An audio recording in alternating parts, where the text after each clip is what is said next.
All right, everyone. Let's start paper 2 of O-level chemistry, May-June 2025, variance 22. First question is a general sort of chemistry. So choose the following salts to answer the question. Each salt can be used once, more than once, and not at all. State which salt is prepared using precipitation reaction. Precipitation reaction is a reaction in which two soluble salts combine together to give an insoluble salt. Now, aluminum sulfate, barium chloride, copper nitrate, copper sulfate, magnesium chloride, potassium iodide, potassium magnate 7, sodium bromide. These are the soluble salts. Silver chloride is the only salt which is insoluble in water. And obviously, this salt is formed when two soluble salts react together, like silver nitrate and sodium chloride. So, silver chloride is going to be the right answer for this.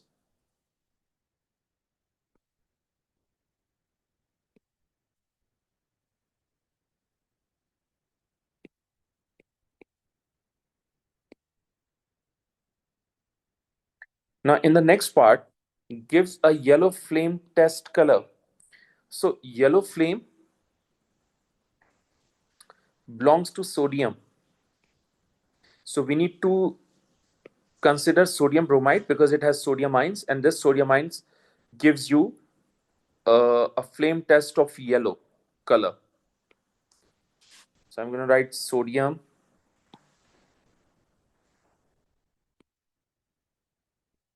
hold on, sodium bromide.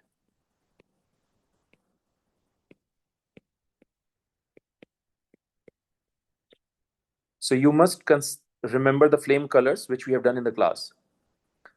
Dissolves to form a dark purple aqueous solution. Purple solution always belongs to potassium magnate 7. So I'm going to write potassium magnate 7.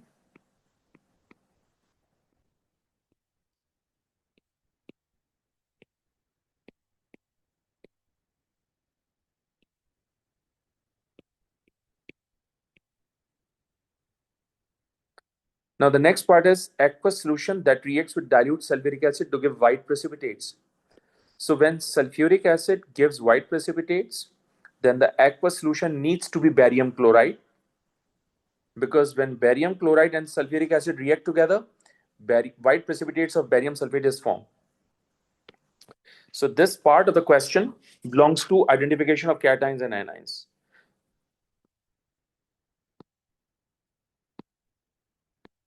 So it has to be barium chloride. And we have done this equation also during the lecture. When barium chloride and sulfuric acid react together, white precipitates of barium sulfate is formed.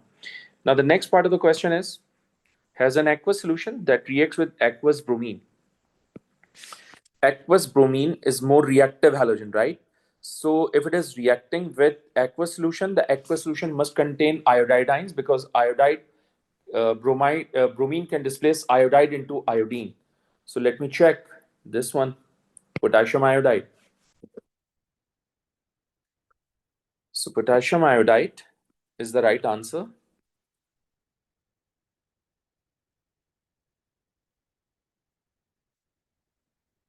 By the way, this reaction is called displacement reaction or redox reaction. Let me show you two different sort of equations here. The first one is barium chloride. It is reacting with sulfuric acid.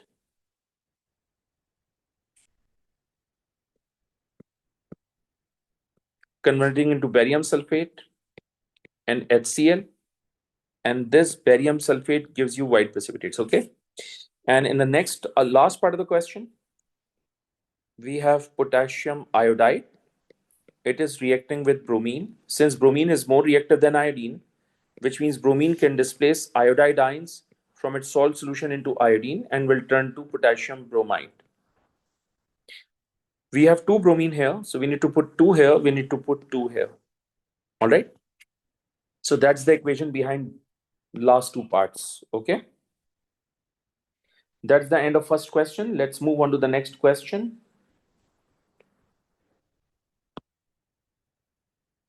Dilute aqueous solution of magnesium chloride is electrolyzed using graphite electrodes? Okay. First of all, the solution is diluted,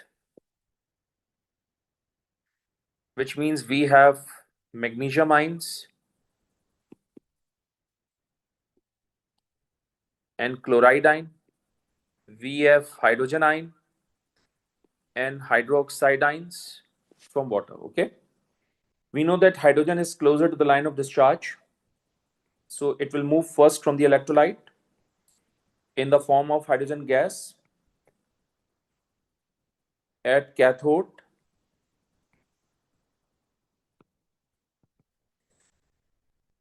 and OH negative ion is closer to the line of discharge, so it will move first from the electrolyte in the form of oxygen at anode. Okay. Uh, Chloride is not going to discharge because solution is diluted. Okay. If the solution was concentrated, then chloride ion will discharge instead of hydroxide ions. I hope it makes sense to you. Now, the next first part of the question is graphite has a high melting point and inert. Explain why graphite has a high melting point. Use idea about structure and bonding. See, I've told you so many times in the entire first term that whenever examiner is looking for melting point or boiling point key explanation, answer has to be given in terms of structure and bonding, whether this instruction is given in the question or not. You need to mention your explanation, your answer in terms of structure and bonding, because that gives you marks. Okay. So what I'm gonna write here is um, graphite exhibit covalent bonding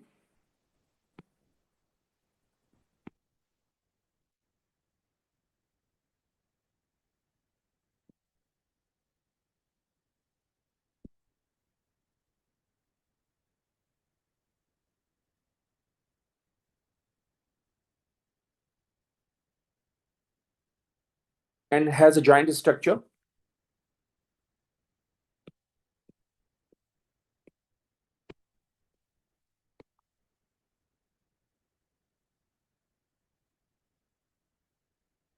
With lots of strong covalent bonds.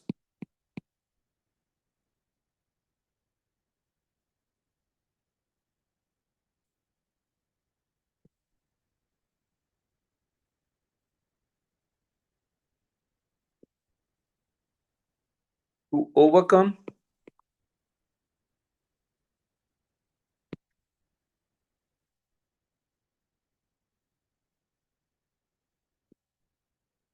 these bonds,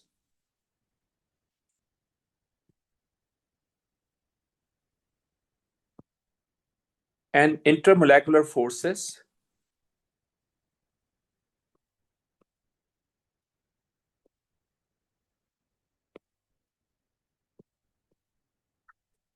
more energy is needed.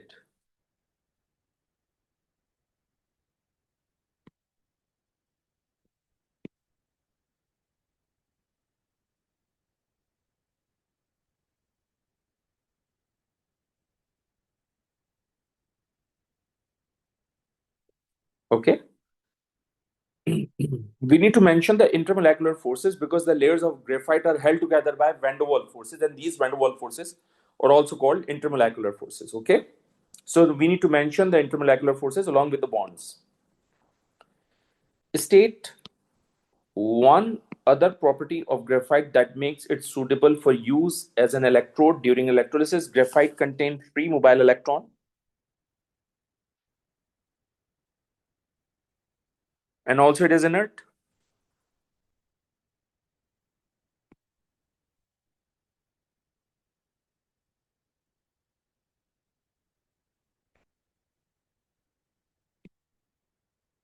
And because of free mobile electron, it has a good electrical conductivity.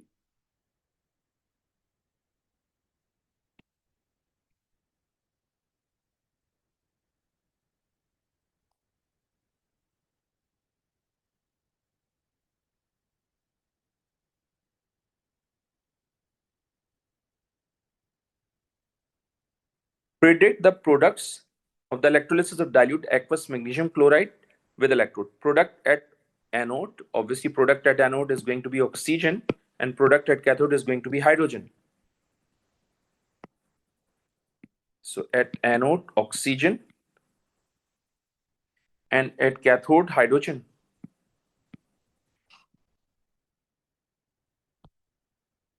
Okay. Now the next is molten aluminum oxide is electrolyzed. By the way, when we talk about molten, which means there will be no water, and so this aluminum oxide contain only aluminum ions and oxide ions, okay? Using graphite electrodes to form oxygen and aluminum. Construct ionic half equation for the reaction at each electrode. At anode, oxide ions discharge in the form of oxygen atom, and obviously you are going to get electrons. We have two negative charge, which means it loses two electron.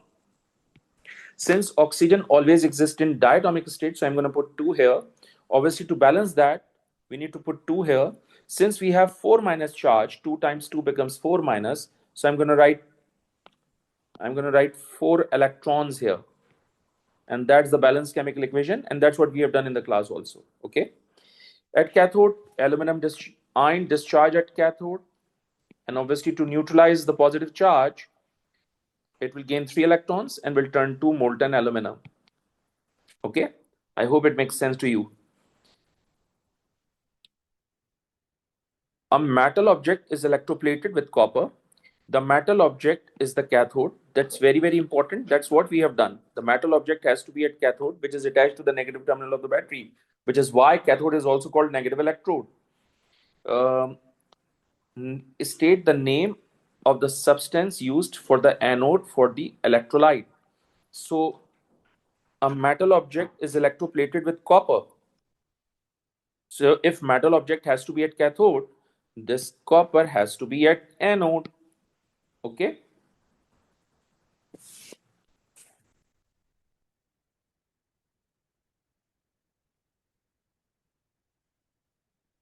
Okay. So this has to be at anode. The electrolyte needs to contain copper ions, and for that I'm going to use copper 2 sulfate.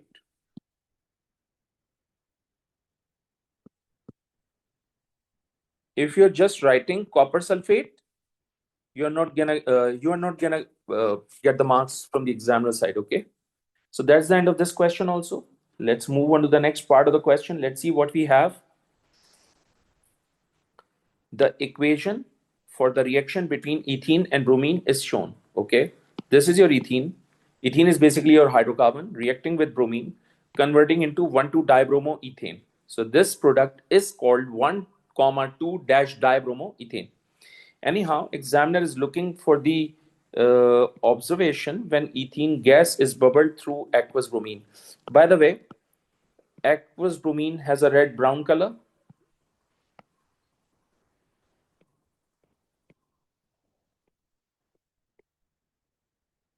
When it is used in the reaction, like in this case, it turns into colorless. So the color observation is going to be red-brown to colorless.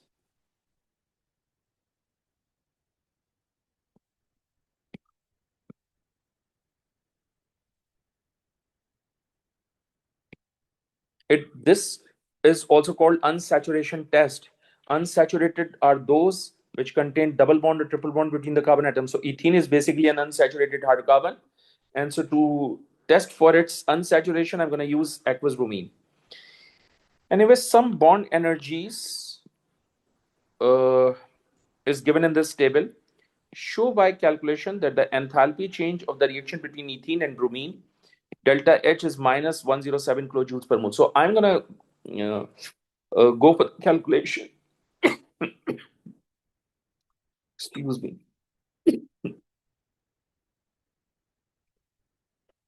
So yes, um, let me take the screenshot of this equation so that I can use it in the calculation.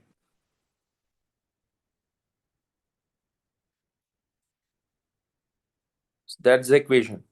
First of all, we need to find out the total energy absorbed in bond breaking. Okay. So this is going to be a reactant. So I'm going to solve reactant. First, I'm going to solve reactant.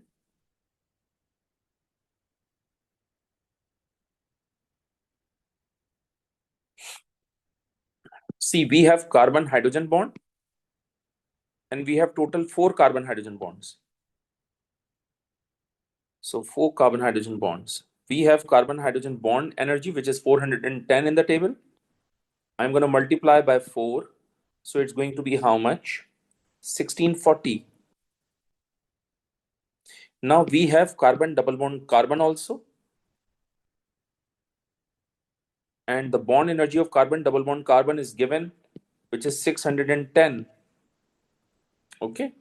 So I have solved C2H4. Now I'm going to take bromine. Bromine has a bond energy of 193 in the table.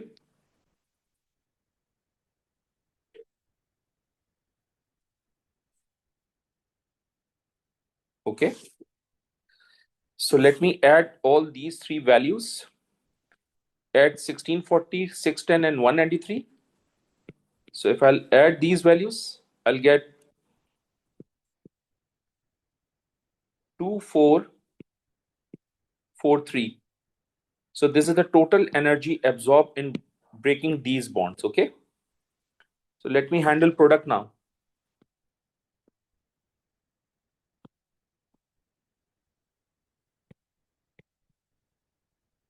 Now in product, we have carbon hydrogen bond. Carbon hydrogen has a bond energy of 410. We have how many carbon hydrogen bonds? 1, 2, 3, 4 into 4. So it's going to be 1640 again. Now we have one carbon bond, bromine bond here, one carbon bromine bond, another is here. So we have two carbon bromine bond, and CBr bond has a bond energy of 280. So let me multiply this value by 2.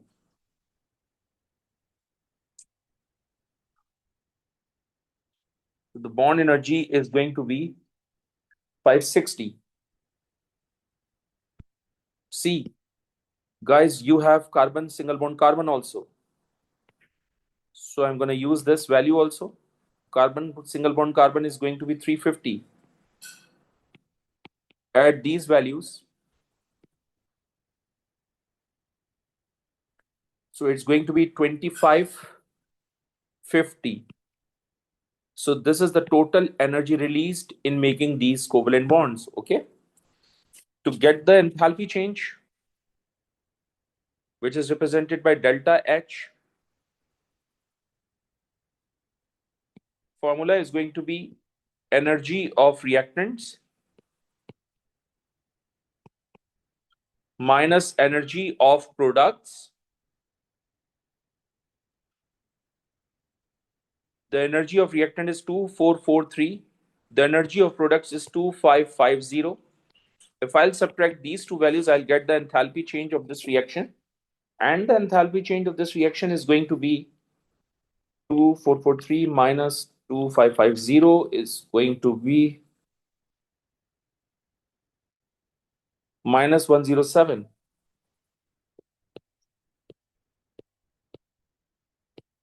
kilojoules per mole. See, I know that in this unit, K has to be small and J has to be capital. So you need to remember this criteria in order to write the units, all right? So K needs to be smaller, J has to be capital. That's what you need to write in the paper. Okay. But one thing which I should let you know that if you miss a single bond in such sort of calculations, you will not get a correct answer. So make sure that you have to be very, very, diligent in such questions. All right, because these questions are very easy. If you miss a single covalent bond, you will not get your answer, and so you will you will lose the marks. And I don't want that. So you have to be careful in such areas. Okay. Let's move on to the next part of the question. That's complete the reaction pathway diagrams between ethene and bromine, label the product, reactant, enthalpy change, and activation energy. By the way, the reaction between ethene and bromine is basically an exothermic reaction because delta H value is negative. So for all exothermic reactions, the energy of product is lower than that of reactant. And you have to remember that, okay? So let me arrange that.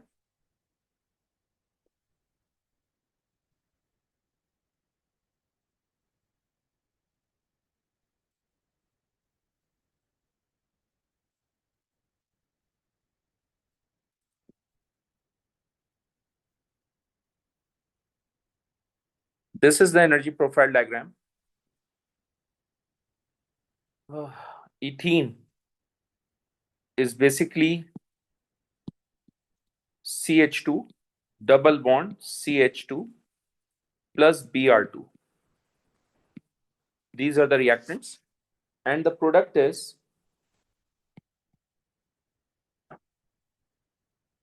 CH2Br and then CH2Br. That's your product. By the way, from here to here, you will get the activation energy. And this activation energy is represented by EA.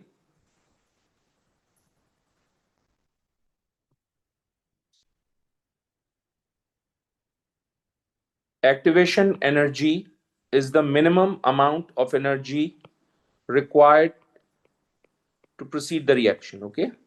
Just remember this. Also, this arrow represents the enthalpy change of reaction, which is delta H, which has to be negative 107, okay? So we have done all of them.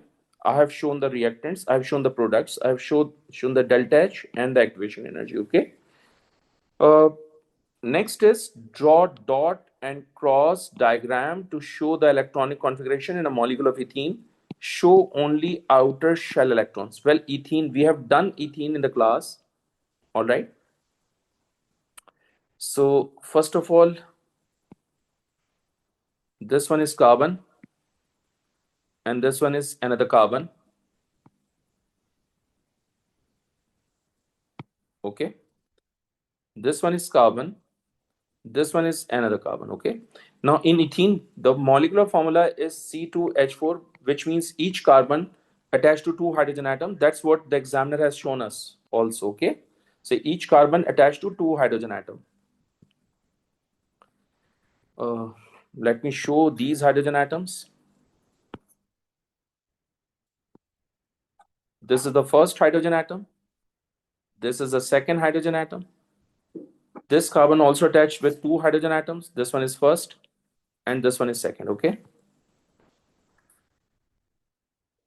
These are the hydrogen atoms.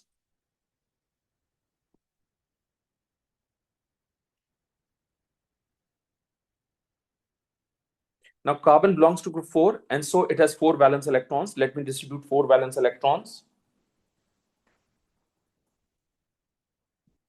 First, second, third, this one is 4. Okay.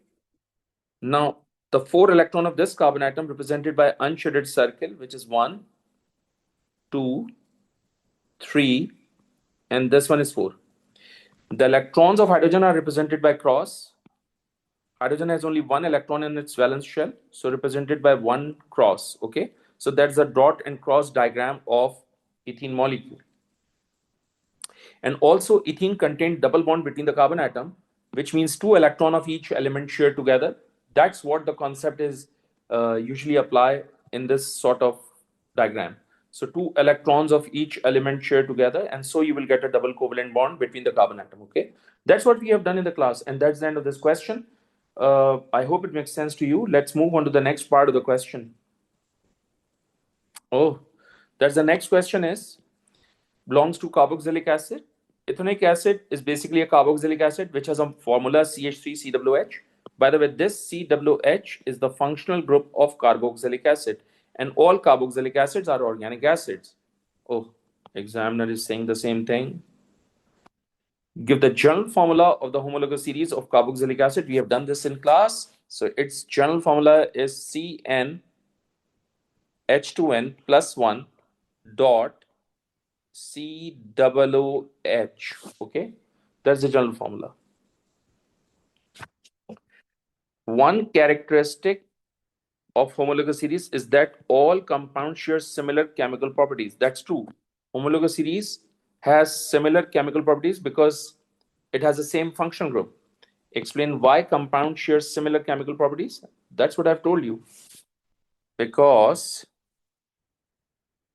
they have the same functional group.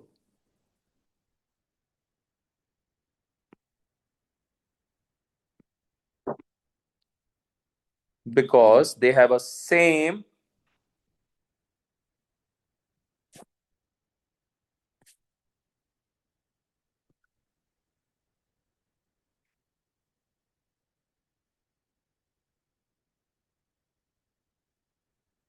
also compounds whenever have same chemical properties, that means they have same number of electrons also.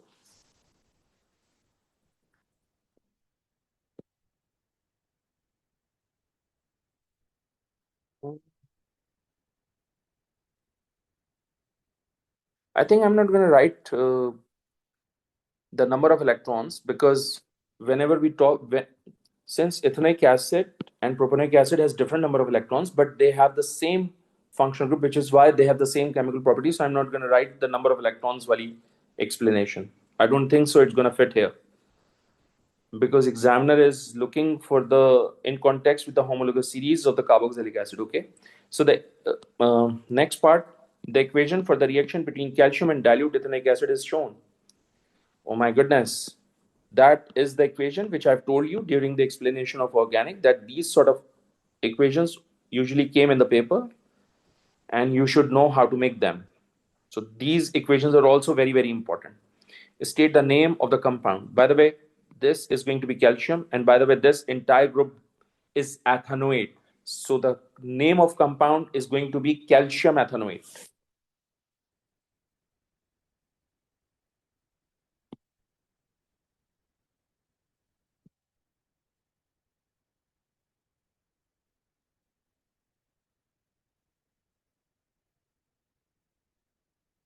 Okay. A sample of 1.3 gram of calcium is added. We know the mass of calcium, we know the AR of calcium. I think I can find the moles of calcium. And since dilute ethanoic acid is in excess, when it is treated, we need to determine the volume of hydrogen formed at RTP. Okay. And answer has to be in two significant figures. Okay. Whew. Okay. Let's start. The first step in this, moles of calcium. So 1.35 is the given mass of calcium divided by the relative atomic mass of calcium. It's given in the periodic table, which is 40. So the moles of calcium is 0.03375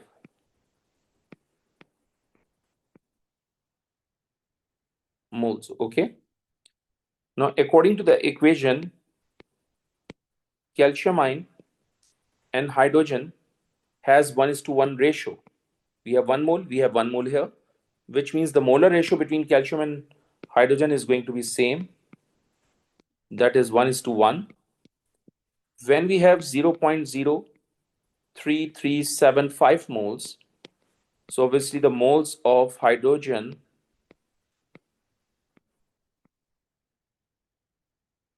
is going to be 0.03375. Okay. Now the next is volume of hydrogen.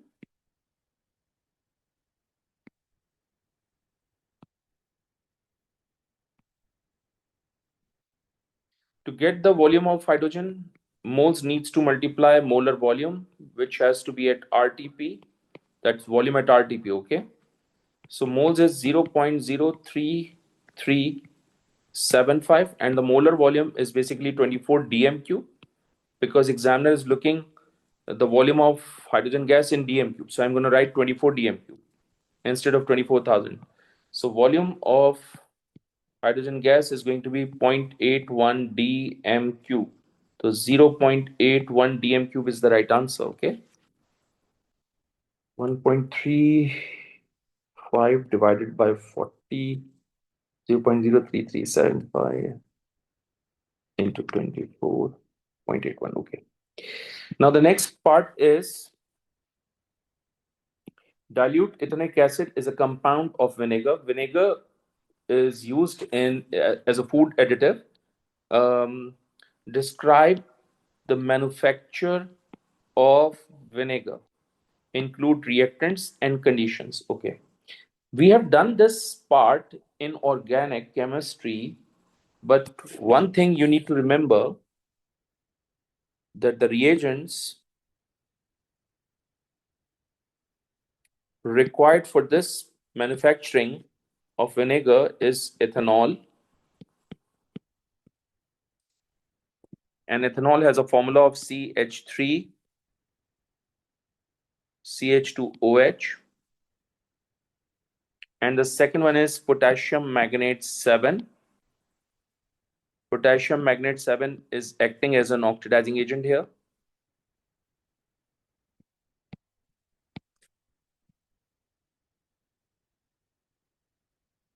Okay. The condition is going to be heat under reflux.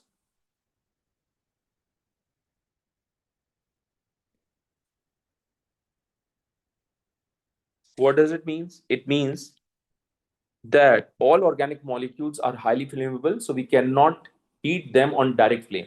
Instead, I'm going to use water bath, and I will place the conical flask on that water bath, including the long condenser, and the entire technique is called heat under reflux. Okay, so direct flame पे heat नहीं किया जा सकता.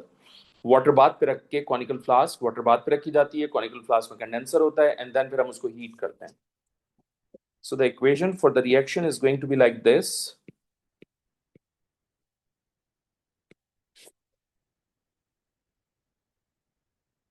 CH3 CH2OH. Potassium magnate 7 is an oxidizing agent, and all oxidizing agents are represented by atomic oxygen like this. It will turn to ethanoic acid, obviously, and water. Let me balance the equation. How many oxygens we have? 1. And how many oxygens we have? 2 plus 1, 3. So I will put 2 here to balance oxygen. Now we have 3 oxygen here. We have 3 oxygen here. Let me balance hydrogen. How many hydrogen atoms here? This is CH3, this is CH3. It has no change, and there is no changes in CH3.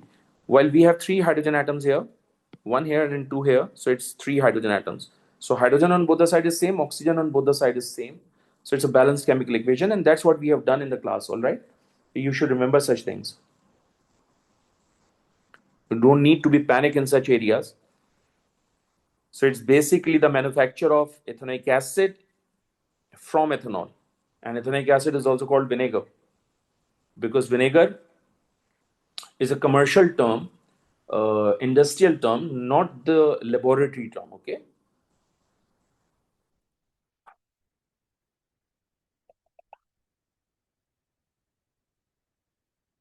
Okay, let's move on to the next part of the question. Butanoic acid and propanoic acid are two other carboxylic acids. State the molecular formula of butanoic acid. By the way, butanoic acid is, my bad. Hold on. Butanoic acid has a formula CH3, CH2, CH2, and then CWH.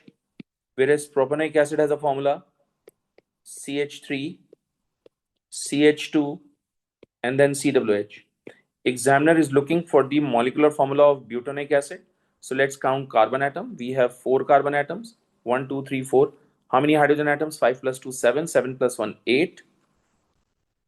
So 4 carbon, 8 hydrogens, and 2 oxygen atom.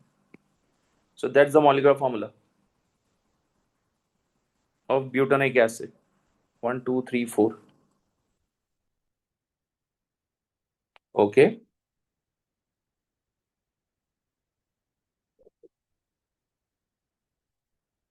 CH3, CH2, CH2, CWH. Okay.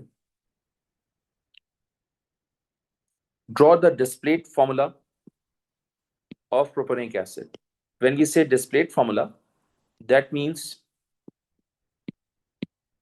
show all the bonds,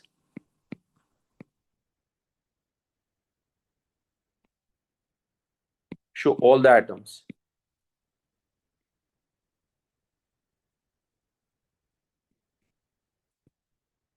So propanoic acid has a formula this. We need to write it in a displayed manner. So first of all, we have carbon. It has 3 hydrogen atoms. This one is carbon. It has 2 hydrogen atoms. Then we have CWH. So carbon double bond oxygen, single bond oxygen, single bond hydrogen. That's the displayed structure. Okay.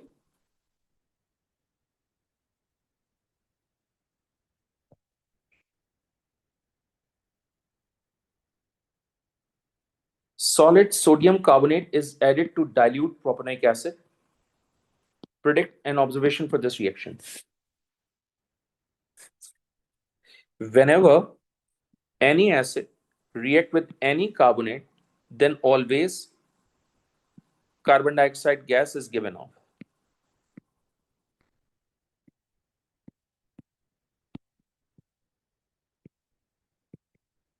Okay. So the observation is going to be, I personally feel, brisk effervescence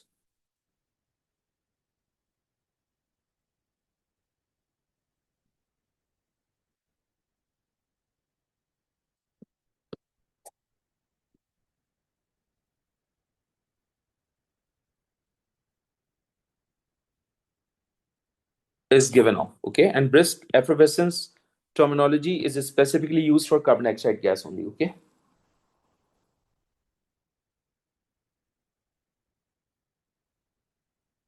Now the next part of the question is aqueous sodium hydroxide is added to dilute butanoic acid. State the name of the product of this reaction. Let me write the equation first. Butanoic acid is CH3, CH2, CH2, CWH plus NaOH. So technically it's an acid-alkali reaction.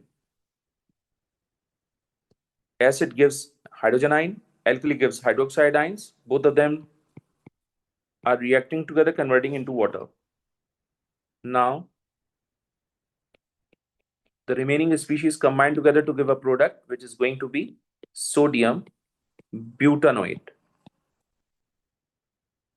Na represents sodiums, and this remaining part is going to be butanoate.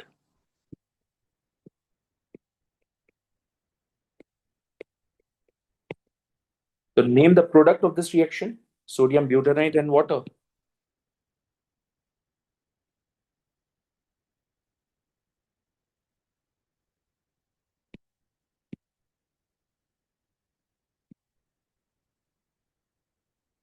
That means you should know how to apply the concepts. Higher carboxylic acids also, okay?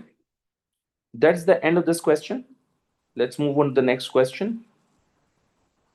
Question number 5. The combustion of fossil fuel is used in some power stations, all right?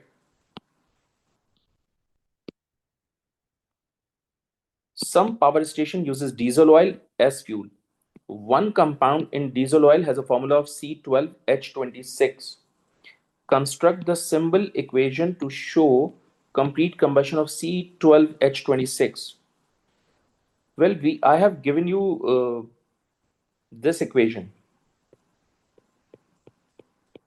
Whenever you have any hydrocarbon, an examiner is looking for the combustion, you just need to use this equation.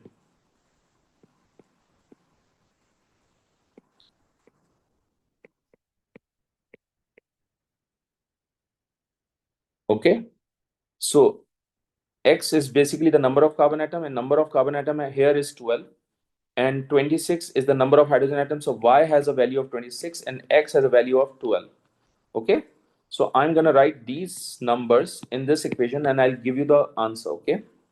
So it's basically C12 H26 plus O2 26,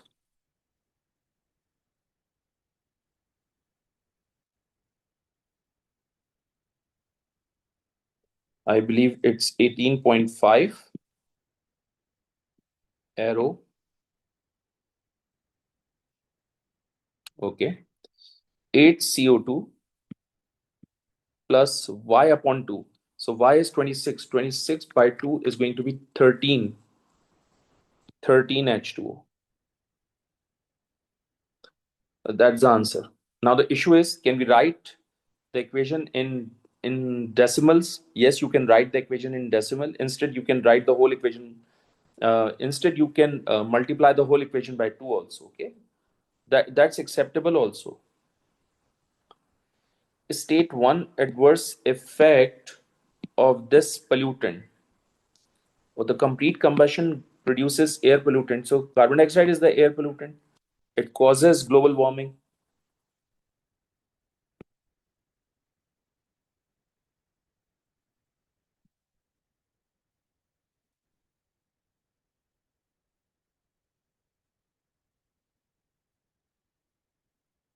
Explain how diesel oil is separated from petroleum. um, crude oil से हासिल होता है petrol, diesel oil. So crude oil is heated in a furnace at around 35 to 400 degrees Celsius. Okay, 350 to 400. So first point is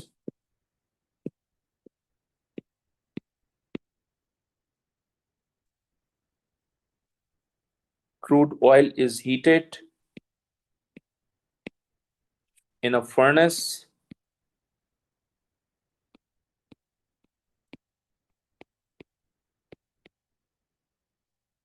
at a temperature of 350 to 400 degrees Celsius. All right. Next, the vaporized crude oil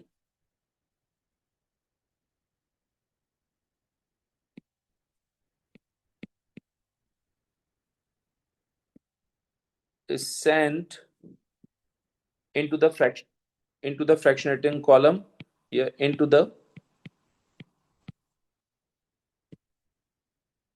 distillation column.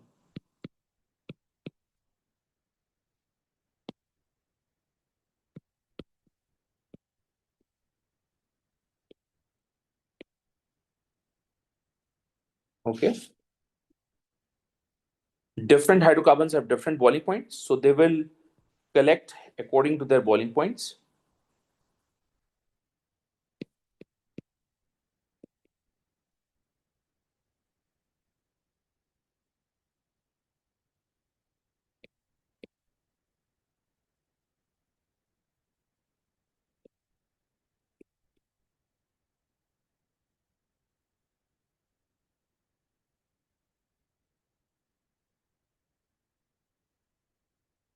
Okay. Due to which the condensed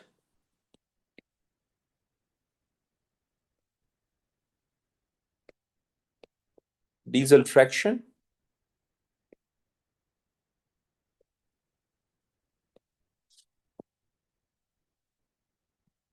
is collected from the column tray.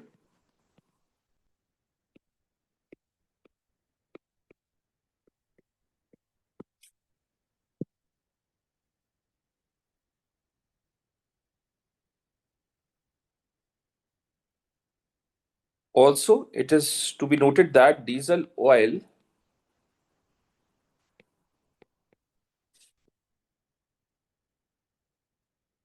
typically blow gasoline.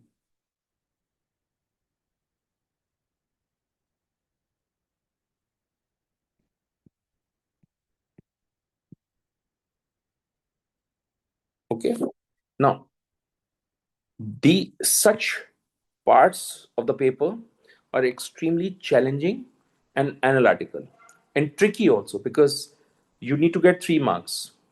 So you have to be very, very articulate in such part of the questions in which you can get the full marks, and for that you have to practice a lot. Okay, and you need to remember each and every point of your explanation which is given in the classroom. All right, do not need to write in a bullet point form. You can write in a paragraph form also, but that's my strategy, um, because it's very crystal clear and very lucid now. But अगर इसमें से कोई भी एक point आपने invalid लिखा, उस पर मार्क्स नहीं मिलेंगे. अननेसेसरीली कोई भी पॉइंट आपने उल्टा सीधा लिख दिया, उस पर मार्क्स नहीं मिलेंगे. You need to get this get 3 marks whenever you write a complete and proper answer as per examiner instructions and examiner requirements. So you need to fulfill the examiner requirement in such areas. So you have to be very, very articulate in such part of the questions. Sulfur dioxide is removed from the emissions of a power station using calcium carbonate powder. State one adverse effect of sulfur dioxide as an air pollutant. Well, sulfur dioxide um, causes acid rain.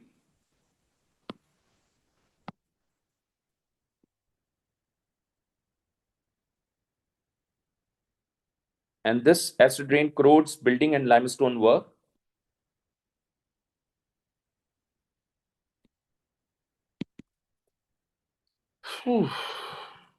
Okay. 1 mole of sulfur dioxide reacts with 1 mole of calcium carbonate to make 1 mole of carbon dioxide and only one other product. Suggest the formula of this product. Let me write the equation first. I've given you this equation, guys. और देख लें जो equation examiner दे रहे हैं आपको, वो हमने class में पढ़ी हुई है. So calcium sulfide is treated with sulfur dioxide will turn to calcium sulfide and carbon dioxide. Okay. So carbon dioxide is there, 1 mole of calcium carbonate, 1 mole of calcium oxide. So the other product has to be calcium sulfide. So examiner is looking for the formula. So I'm not going to write the name now. The formula is calcium sulfide, which is CaSO3. State and explain the effect of increasing the temperature on the rate of this reaction. So when temperature increases,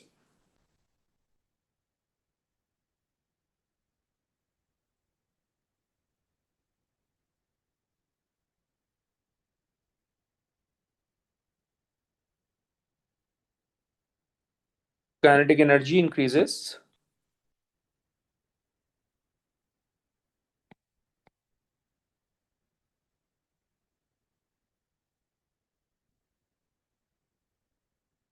If kinetic energy increases,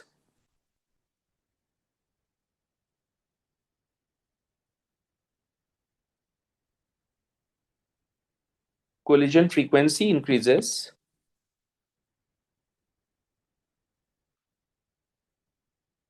And so rate of reaction increases.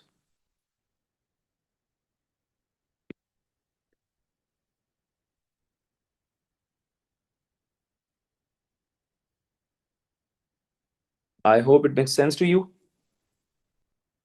Let's move on to the next part. Lumps is a large piece of calcium carbonate are used instead of calcium carbonate powder. Powder has a larger surface area, okay? And lumps has a smaller surface area. A smaller surface area.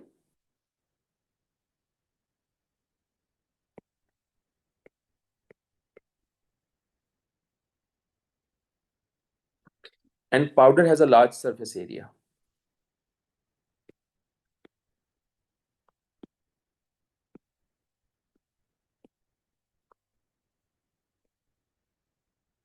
Okay. State and explain the effect of this change on the rate of this reaction. So lumps has a larger surface area.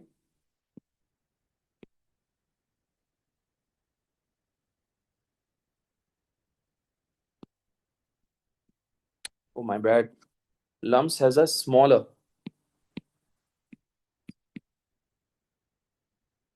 surface area.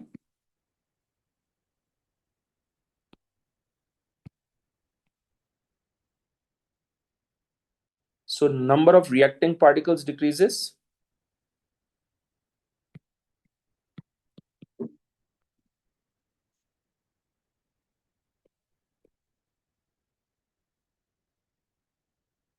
Number of reacting particles decreases.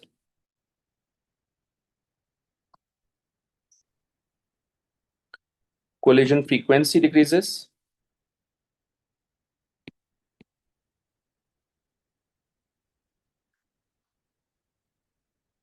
And therefore rate of reaction decreases.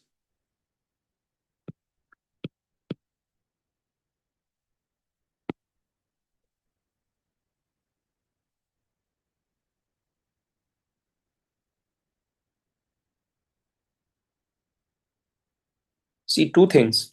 Lumps has a large size but has a smaller surface area. Powder has a small size but it has a large surface area.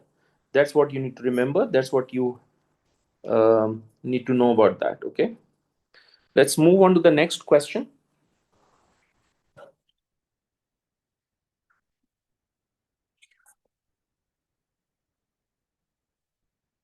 Okay. Bromine. Oh, that's periodic table. Bromine, Br2, is found in group 7 of the periodic table. The melting point of bromine is minus 7 degrees Celsius and the boiling point is 59 degrees Celsius. Explain why bromine is solid at minus 50 degrees Celsius. Because the melting point is minus 7 degrees Celsius. So obviously, this temperature is below the melting point. It has to be solid. Okay. The melting point of bromine is minus 7. An examiner is asking at minus 50 degrees Celsius why it is solid. That means minus 50 degrees Celsius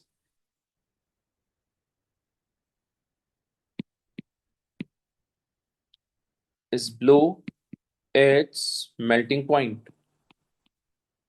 And below the melting point होगा तो जाहिर सी बात है solid ही होगा. Hence it is solid.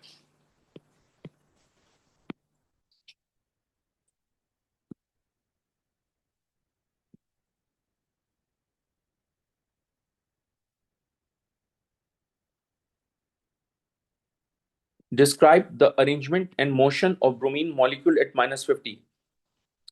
Since at minus 50 it is solid, so in solids the arrangement is tightly packed, closely packed, regular arrangement.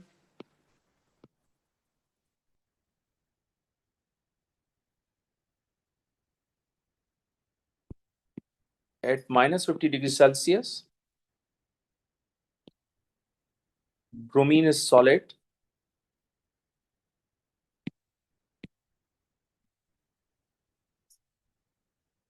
So it has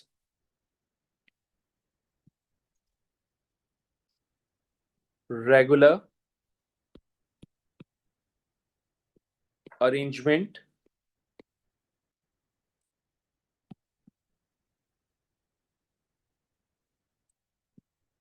and tightly packed together.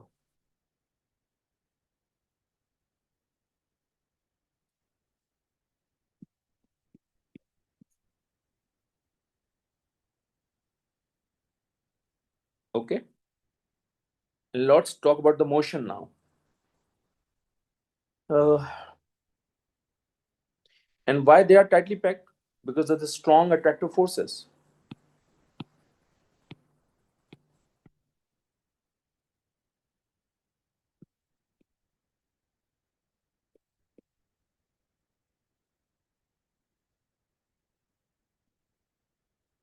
In solid state,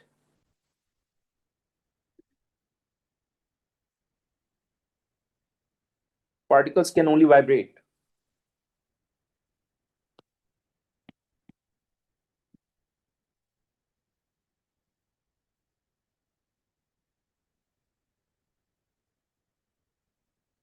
At their fixed position.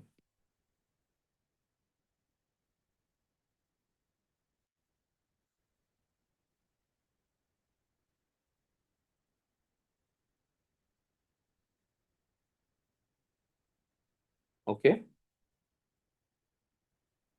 My goodness. A sample of bromine liquid contain this much molecules. 1 mole of bromine liquid contain this much molecules. Calculate the mass of this sample bromine. Okay. In order to get the mass, I need to find out the moles of bromine first. And for that, I'm going to use 1 mole of bromine has a value of 6.02 into 10 to the power 23 molecules. Let me solve.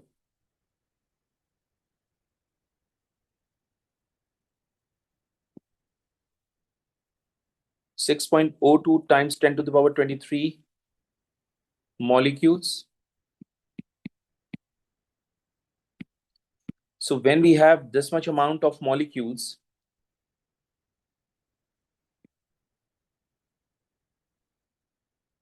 into 10 to the power 25,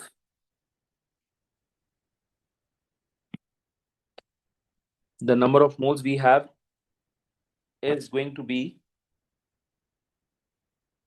so it's a cross multiply. So it's basically 2.408 into 10 to the power 25 divided by 6.02 times 10 to the power 23. Okay. So the number of moles is going to be 40.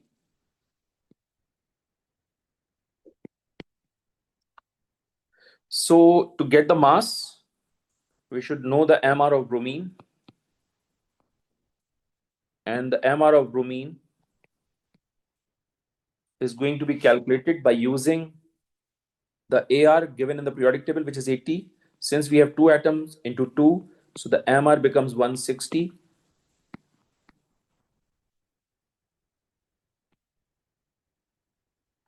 So mass of bromine is going to be 40 into 60. That's 6,400 gram. And that's my answer, okay? Next part of the question. The ionic equation shows the reaction of bromine with warm concentrated aqueous sodium hydroxide. State the oxidation number of bromine in Br2 and bromide. See, bromine is a diatomic molecule, and according to my lecture, if molecule exists in its diatomic state, the oxidation state or charge is going to be 0. Over here, we have and bromide. Over here, the charge is going to be -1. So it's going to be 1 minus, because when we talk about charge, first write the number, then sign. और आप इसकी जगह पे 0 भी लिख सकते हो इस तरह से, okay? During the reaction, bromine is reduced. Explain why using idea about electrons. Bromine is basically an oxidizing agent. So it oxidizes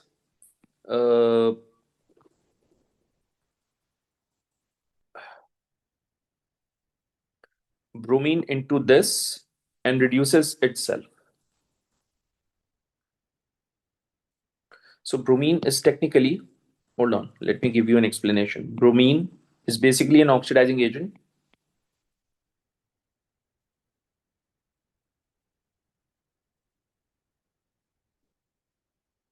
An oxidizing agent causes another compound to be oxidized and reduces itself. And when it reduces itself, it will gain electrons. So technically, all oxidizing agents are electron acceptors.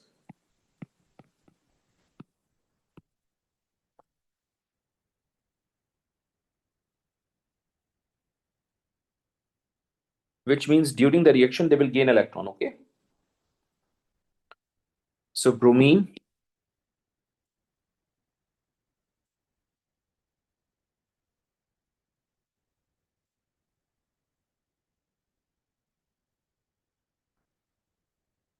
is an oxidizing agent.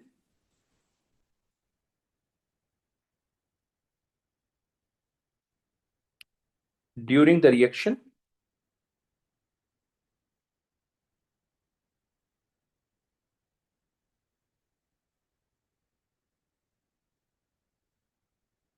it will gain electron, okay? Oh my goodness. Next part of the question is,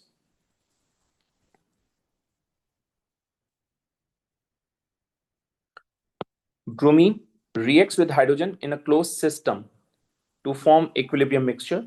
The forward reaction releases thermal energy into the surrounding. Now, this statement that forward reaction releases thermal energy into the surrounding, this indicates that the forward reaction is exothermic.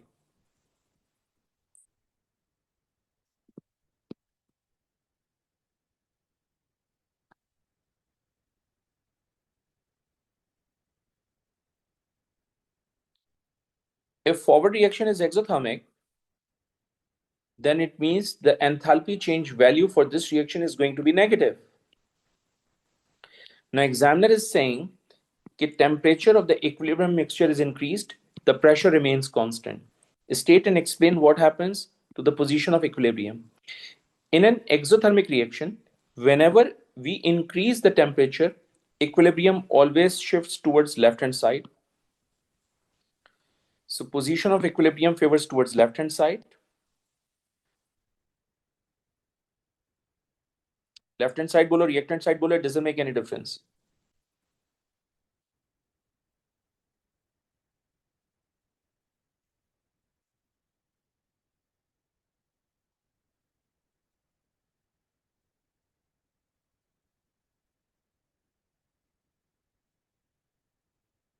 Towards reactant side.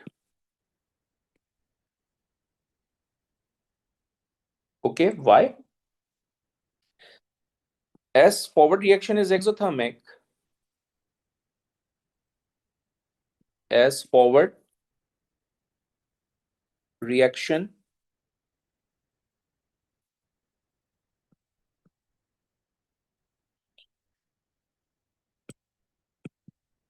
is exothermic,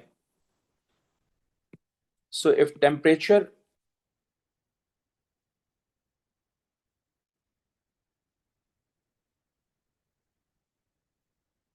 increases,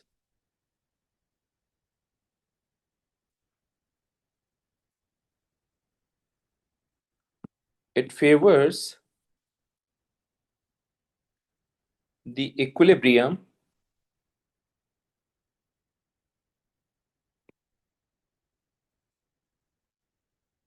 towards reactant side.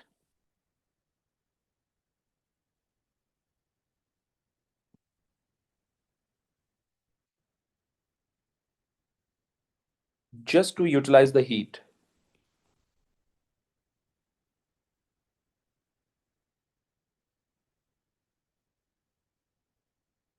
You need to remember one thing, which we have discussed in the class. If forward reaction is exothermic, obviously the reverse reaction is going to be endothermic. And if the reverse reaction is endothermic, that means the absorbed energy needs to be utilized. And for that, equilibrium favors towards left-hand side or towards the reactant side, okay? Next is, the pressure of the equilibrium mixture is increased, the temperature remains constant. State and explain what happens to the position of equilibrium. Well, for effect of pressure, first of all, we need to determine the number of moles of reactants and products.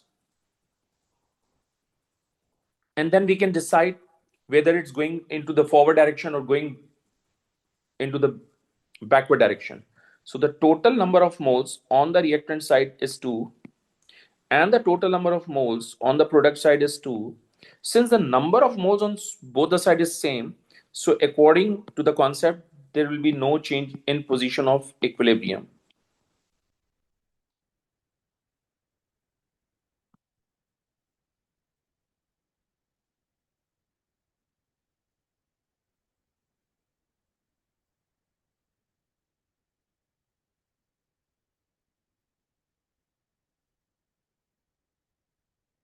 Okay? Because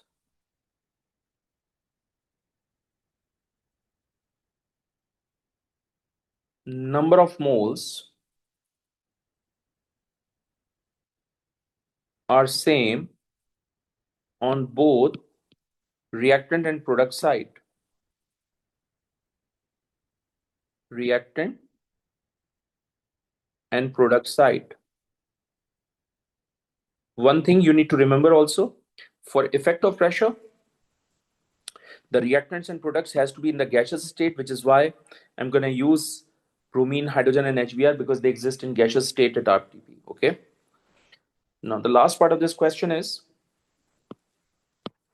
bromide of phosphorus contains 7.2% phosphorus by mass. Calculate the empirical formula. Show your working. Okay. Now, first of all, it is bromide of phosphorus, which means the formula contain both phosphorus and bromine. The percentage by mass of phosphorus is given. So we need to determine the percentage by mass of bromine now. So percentage by mass of bromine. Let's suppose the total percentage is 100. And if you have 7.2% of phosphorus by mass, so if we need to subtract both, the bromine has to be 92.8%. Okay. So now we have percentage by mass of phosphorus. Now we have percentage by mass of bromine. I can use these values to get the empirical formula. Now we have phosphorus and we have bromine. Phosphorus is 7.2, bromine is 92.8.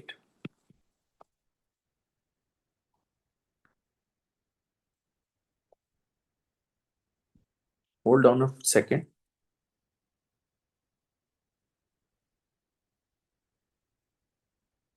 Okay. So 7.2 is divided by the relative atomic mass of phosphorus, which is 31. And obviously you will get moles from here, which is 0.2322. The relative atomic mass of bromine is 80. When we divide these two values, I'll get the moles, obviously. And the moles of bromine from here is going to be 0.1.16. Obviously, this is the least value. So to get the simplest ratio, I will divide it on both the side. I'll divide this value on both the side.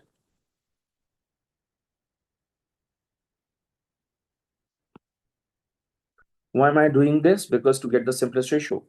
So the simplest ratio is going to be 1 from here.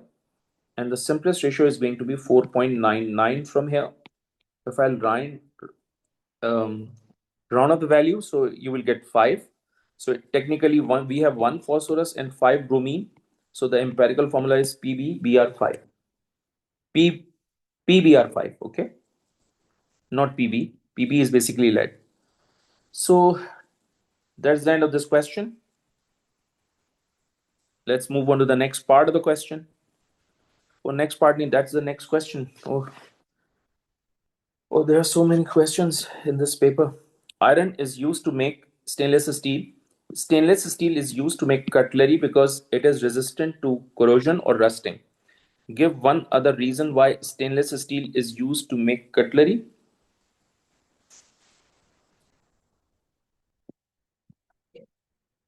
Um, it maintains the appearance.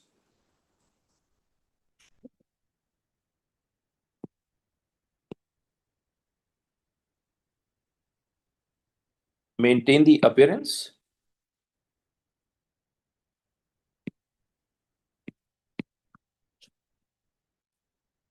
And enhances the durability. Enhances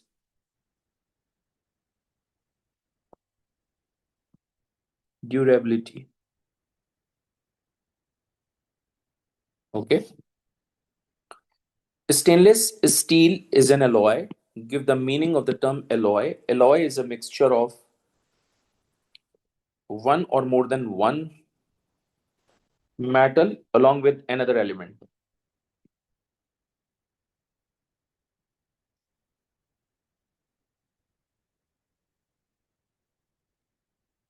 Mixture of one or more metals along with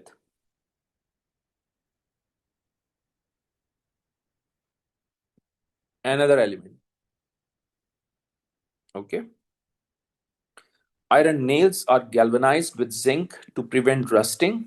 Explain two ways in which galvanizing iron nails with zinc prevent rusting?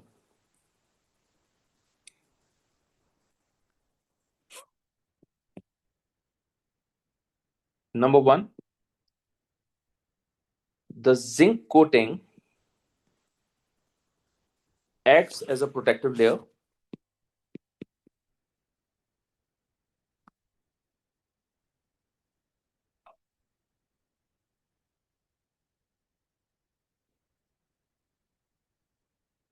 Is acting as a protective layer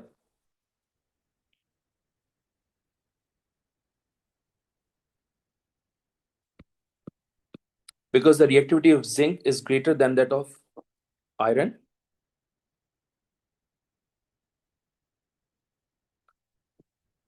So it shields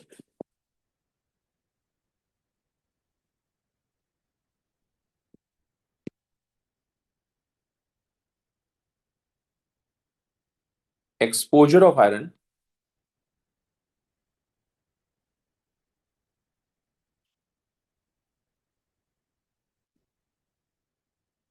from moisture and oxygen.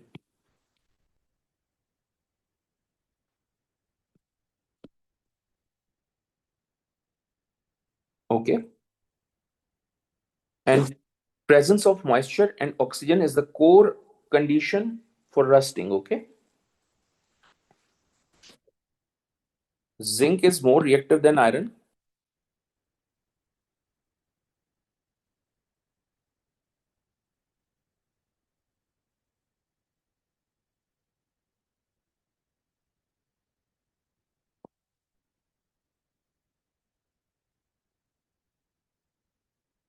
So it oxidizes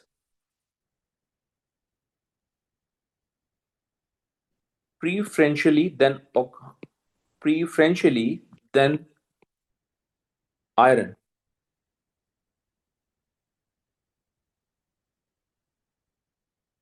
Okay.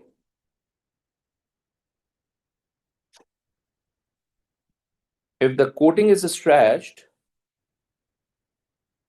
I mean the coating of zinc,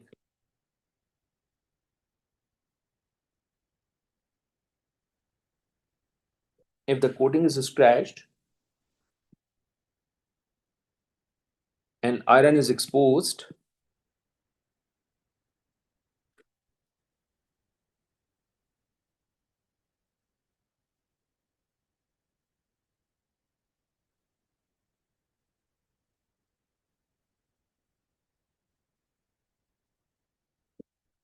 then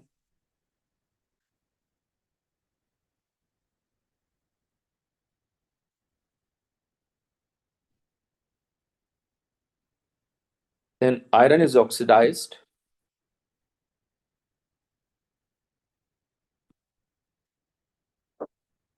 If the oh my goodness, if the it doesn't make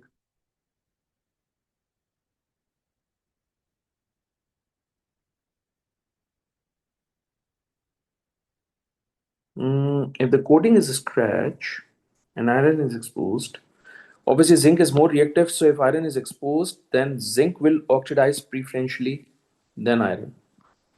Then zinc, my bad. Then zinc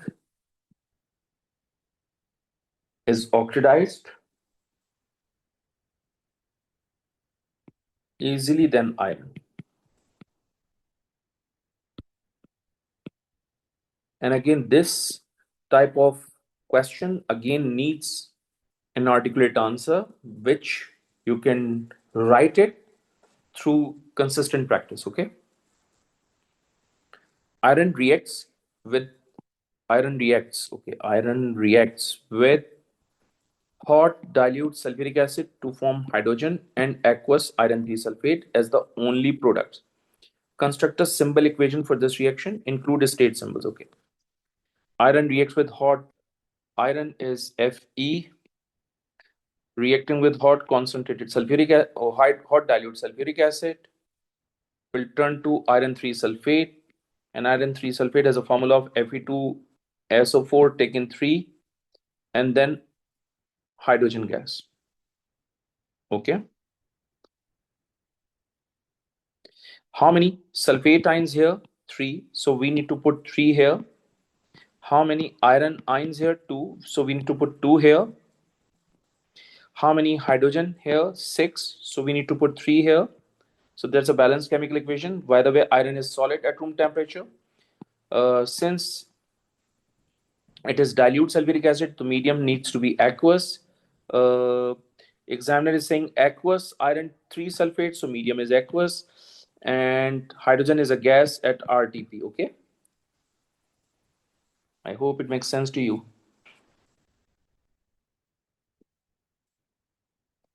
Next question.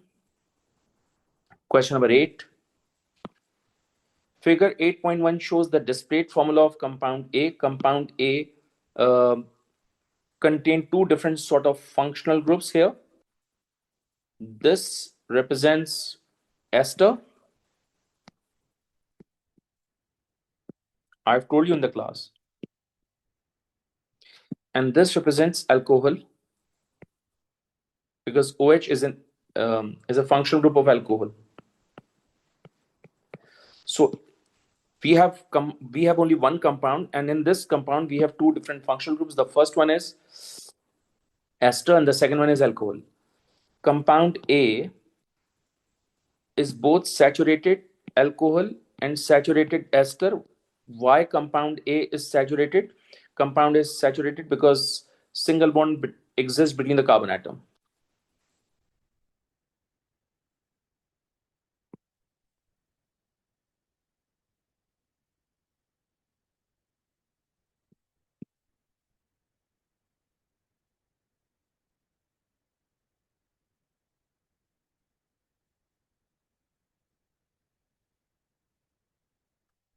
Okay.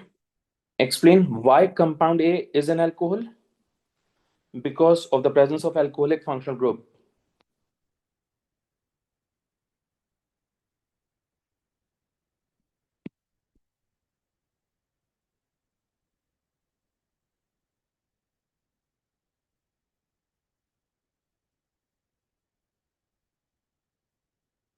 OH functional group.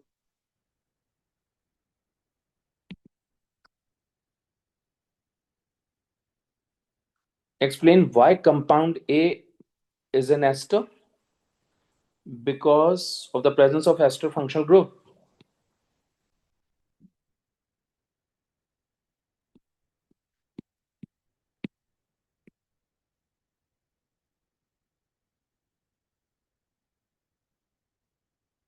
Ester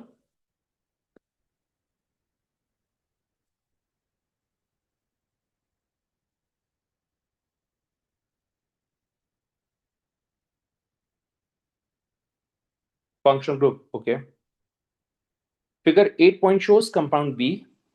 Now this compound B has two different functional groups again. This one represents alcohol.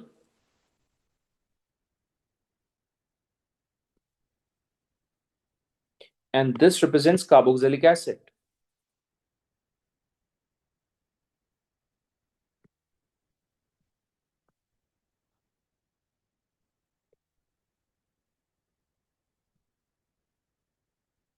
I think you need to differentiate carboxylic acid and ester.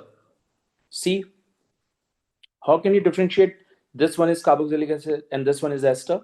Because in this scenario, hydrogen is covalently bonded with oxygen, whereas in this scenario, hydrogen is covalently bonded with oxygen.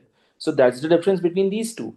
If hydrogen is covalently bonded with carbon like this, it's going to be ester. If it is attached to oxygen, it's going to be carboxylic acid. Okay, that's the main difference. That's what we have done in the class, if you remember. Explain why compound A and compound B are pairs of structural isomers. Because they have the same molecular formula but different structural formula, which is why they are structural isomers of each other. And that's the definition.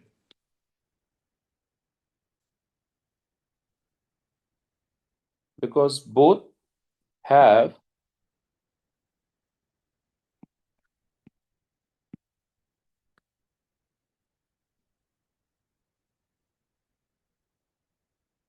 same molecular formula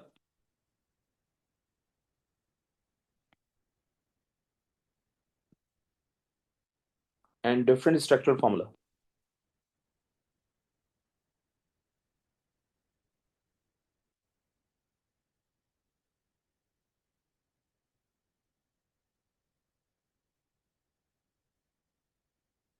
Which is why they are isomers of each other. That's very, very important aspects. Okay, next part of the question. Oh my goodness, again. The displayed formula of compound C is shown in figure 8.3. How about this functional group, guys? This functional group. Again, it is an ester because hydrogen is covalently bonded with carbon. And this represents only ester. It has no other functional group. So compound C is an ester C. Examiner is also saying compound C is made by the reaction of an alcohol and the carboxylic acid in the presence of catalyst. State the name of type of catalyst in this reaction. Obviously, sulfuric acid is going to be the catalyst in this.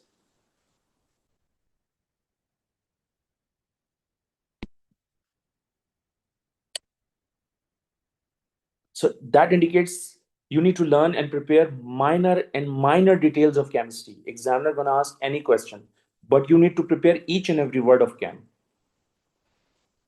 State the name and draw the displayed formulae of the alcohol used in this reaction. Okay. Let me remind you one thing.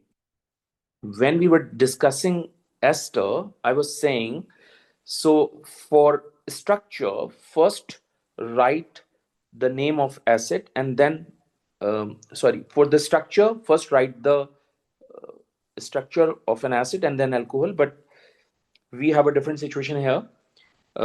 This comes from acid. So acid is going to be methanoic acid because we have only one carbon. And this must be an alcohol part. And alcohol belongs to 3 carbons, so it's going to be propane 1-ol, or also called propanol. So that's the structure. That's the structure an examiner is looking for. So I'm going to write the same structure here. First of all, let me write the name. It's propane 1-ol, which is also called propanol. Propane 1-ol. And the displayed structure. So I'm going to write the same displayed structure. It's just I need to put hydrogen with oxygen. You can even compare it. This is CH2. This is oxygen. And obviously this is hydrogen. So the entire structure will remain same. This entire structure will remain same. It's just I need to put hydrogen with oxygen here to make an alcohol. Okay. So that's the displayed formula. And displayed formula means show all the structure and show all the bonds and all the atoms. Okay.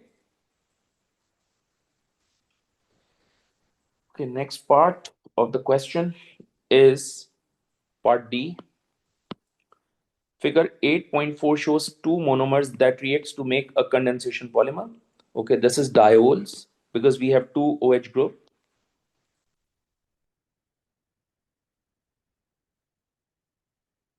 And this is dicarboxylic acid because we have 2 COH functional group.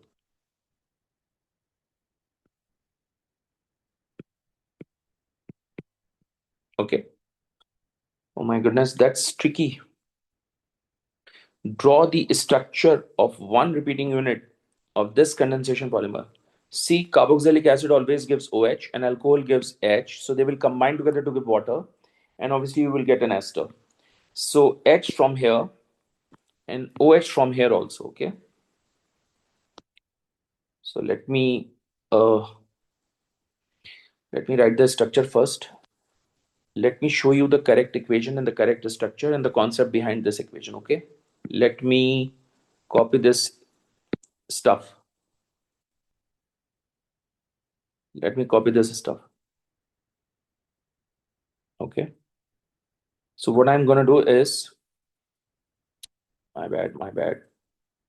I'm going to do is H from here, H from here, OH from here, and OH from here also. So when we combine these two structures, I'll get what? bond continuation oxygen, then CH2, then CH2, then oxygen, this oxygen. After this oxygen, we have this group. So oxygen is bonded to C double bond oxygen. C double bond oxygen is attached to CH2.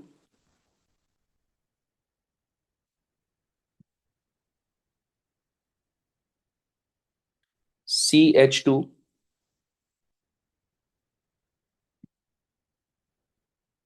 CH2, and then C double bond O, and then there will be a bond continuation. So that's the structure examiner is looking for. Okay, I hope it makes sense to you. Next part, an equal number of moles of monomer D and E are reacted to make condensation polymer. The total mass of the monomer D and E is 80 gram. There is 100% yield.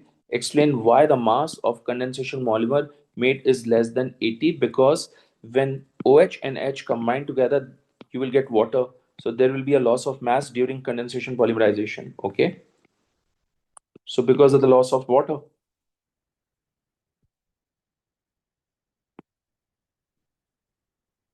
because of the loss of water. Okay. All right. Well, that's the end of this paper. Thank you very much, guys. Hope you get the detailed information from my paper. Thank you.